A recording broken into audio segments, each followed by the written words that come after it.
Whoa! Just one more. No. No. Whoa, whoa, whoa. Whoa! Oh, God! I told you not to put that in my face. I didn't. Dude, you can't do yes, that. you did. No, Dude. I'm not going to ask you again. Don't touch me. Don't touch me. Brother.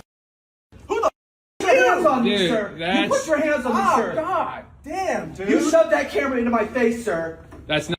You shoved that camera into my face, sir. So let's do it again. Let's see if he actually touched him. Whoa, whoa, Whoa! whoa. Just one more. No. No. Whoa, whoa, whoa.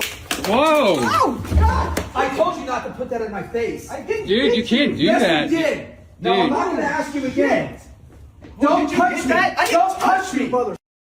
Who the put your hands on me, Dude, sir? You that's- put your hands on me, sir. God damn, dude. You shoved that camera into my face, sir. That's not. Dude, that's crazy. No, sir.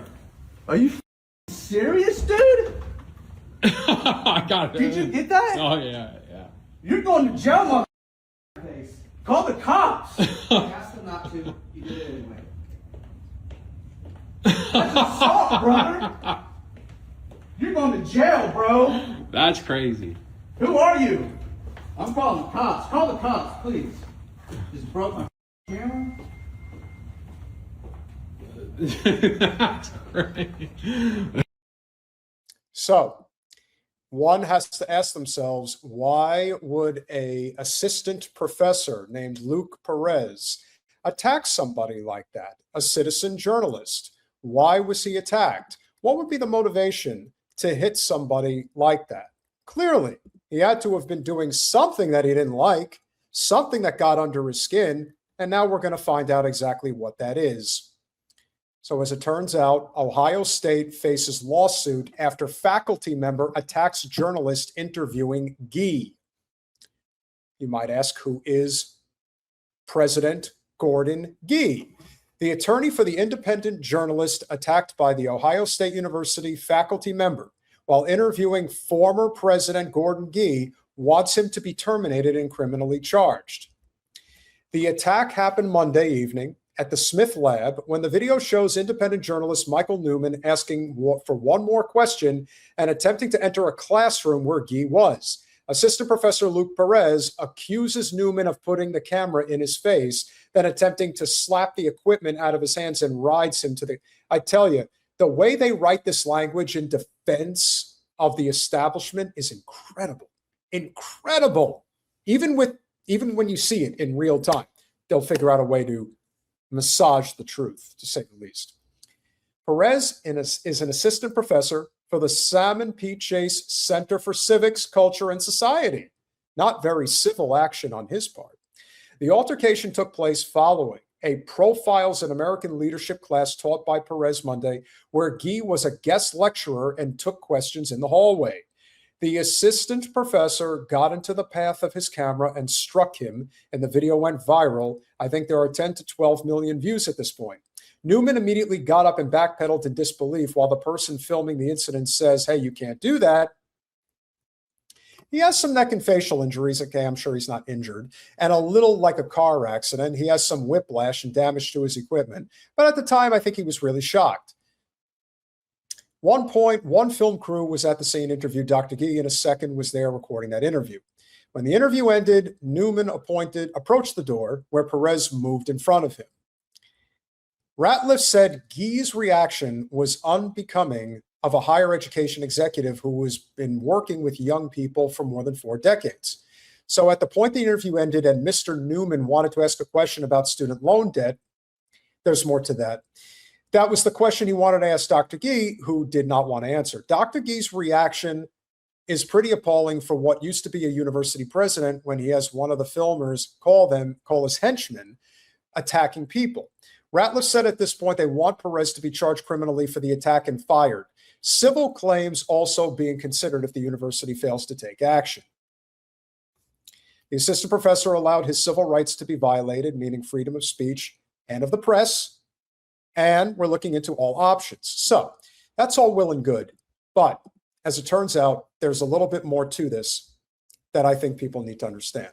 Why would he attack him? Why would he get in his face?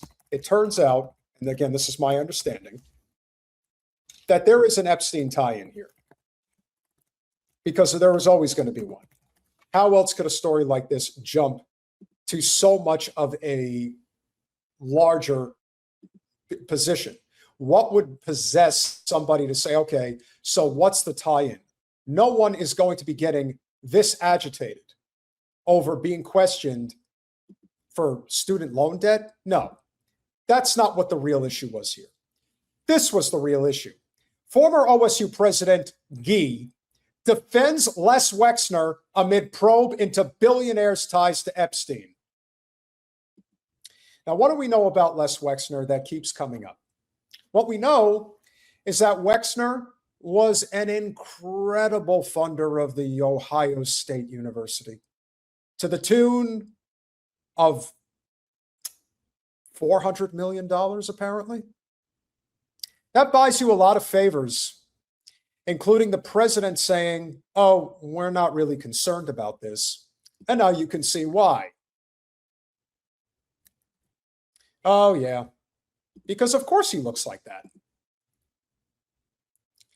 Former Ohio State University President Gordon Gee says the effort to remove Ohio billionaire Les Wexner's name from university buildings is cancel culture. Gee went to bat for Wexner, who he calls a friend and a wonderful philanthropist. Gee's time as president overlapped with Wexner's time as chair of the OSU Board of Trustees. Gee spoke about OSU's biggest donor and Ohio's richest man on All Sides with Amy Jurovich Wednesday. Gee is now a consultant for current Ohio State University President Ted Carter. Wexner is being called before Congress in February to testify about his close relationship with convicted sex offender Jeffrey Epstein. Gee said he thinks Wexner had no idea about what Epstein was doing, even though he was at the island and, well, you know the rest. Does it really surprise you, though? Gee made the comments after being asked about an effort to remove Wexner's name from the Woody Hayes Athletic Center's football complex. The university denied a request to remove Wexner's name on the basis that there was a lack of information for the naming committee to review. The request made by survivors of sexual abuse at the hands of former OSU team doctor Richard Strauss decades ago contained accusations of misconduct related to Strauss and not Wexner. This is the cancel culture gone wild. If you believe that there was even some scintilla, what a nice little thesaurus word, of an issue. Sometimes people just want to go right to DEFCON 2. Why not DEFCON 1? Wexner and Gee also face the threat of subpoenas to testify in the ongoing lawsuit against OSU by Strauss abuse survivors. Ohio State intervened, arguing that Wexner shouldn't have to testify. The only reason that Wexner is not being asked to testify is money and power, and that's it.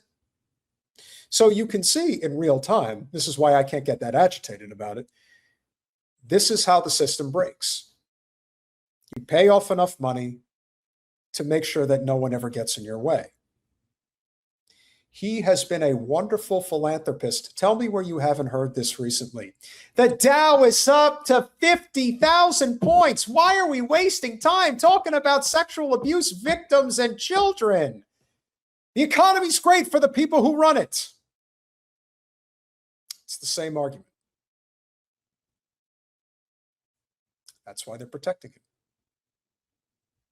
And that's why it's likely Ohio will not do anything.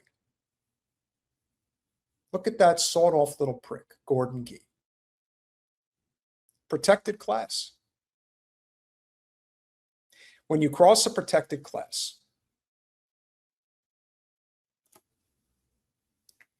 he was going into dorms and meeting freshmen. He walked up to me, put out his hand and said, Gordon Gee, president of the university. And I said, Jennifer Pilchick, student. Interesting. I'm sure you got a really interesting vibe back then, too. Thankfully, you didn't become a Buckeye. Go Irish.